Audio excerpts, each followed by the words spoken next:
হযরতে মুসা আলাইহিস সালামের সাহাবীরা বললেন, ইন্না লামুদরাকুন, আমরা তো ঘেরাও হয়ে গেছি, আমাদের তো আর পালাবার কোনো উপায় নাই।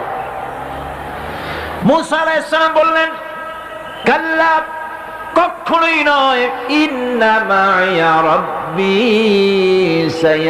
সায়াহদিন, অবশ্যই আল্লাহ আমাদের রাস্তা দেখাবেন। সুবহানাল্লাহ।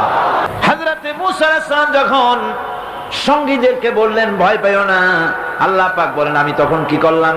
ফাআওহাইনা ইলা মুসা আন আনিদরিব বিআসাকাল বাহরা ফানফালাকা ফাকানা কুল্লু ফিরকিন কাত্তাউদিল আযীম। আল্লাহ পাক বলেন, আমি ওহী নাজিল করলাম, মুসার প্রতি ওহী অবতীর্ণ করে দিলাম, তোমার হাতের লাঠি দিয়া দরিয়ার উপরে আঘাত করো। দরিয়ার উপরে তিনি আঘাত করলেন, দরিয়া ফেটে গেল, 12টা রাস্তা হয়ে গেল। এক একটা রাস্তার একটা রাস্তার মাঝখানে পানির বিরাট দেওয়াল হয়ে গেল, পাহাড়ের মতো। ওয়ানজাইনা মুসা ওয়া মান মাআহু আজমাইন।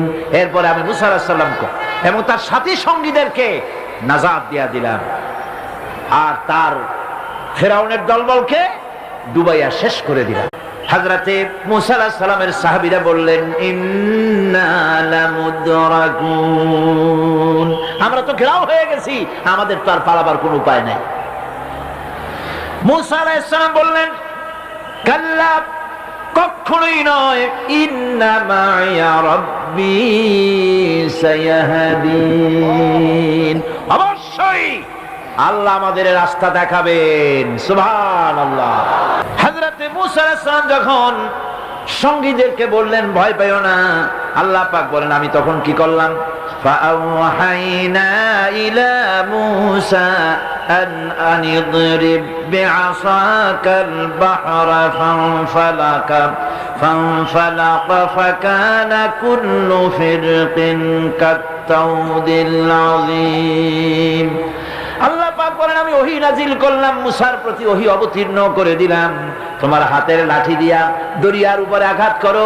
দরিয়ার উপরে তিনি আঘাত করলেন, দরিয়া ফেটে গেল, 12টা রাস্তা হয়ে গেল।